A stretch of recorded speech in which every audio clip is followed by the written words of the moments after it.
শীতের দিনে গরম ধোয়া ওঠা ভাতে ঘি খেতেই মজা লাগবে, আর সেটা যদি হয় নিজে হাতে বানানো তাহলে তো আরও মজা।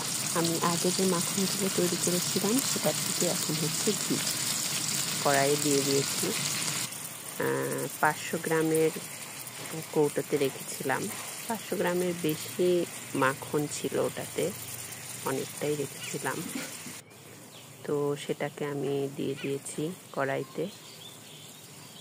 এটা হালকা আঁচে দিতে হবে, আর মানে যতক্ষণ না ঘিটা ছাড়বে ততক্ষণ এটাকে নাড়তে হবে কারণ না নাড়লে তলাতে লেগে যাবে মাখন এরিয়াগুলা। নাড়তে নাড়তে নাড়তে নাড়তে আস্তে আস্তে ঘিটা বের হয়ে আসবে। ফুটতে ফুটতে ফুটলে ওঠে অনেক সময়। এই যে আস্তে আস্তে ঘিটা বের হয়ে আসছে, বেশি সময় লাগেনি, 15 থেকে 20 মিনিটের মধ্যেই ঘিটা বের হয়ে আসছে।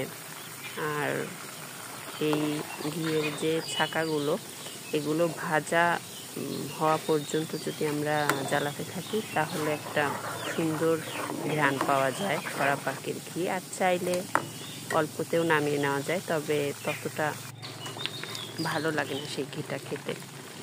তো আমার ঘিটা বের হয়ে আসছে, দেখতেই পাচ্ছ সুন্দরভাবে ঘি বের হয়ে আসছে। আর তলে যে ছাকাগুলো সেগুলোও লাল লাল হয়ে আসছে।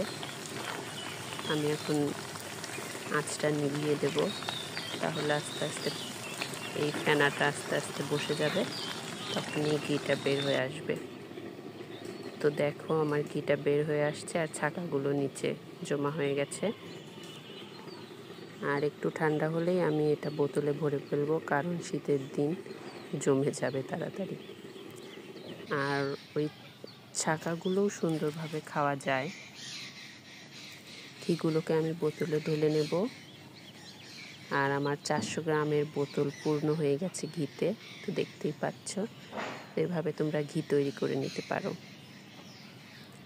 ঘিয়ের কালারটা এত সুন্দর লাগছে, এত ভালো লাগছে দেখতে, আর এত সুন্দর ঘ্রাণ। আহা, টাটা, ভালো থেকো।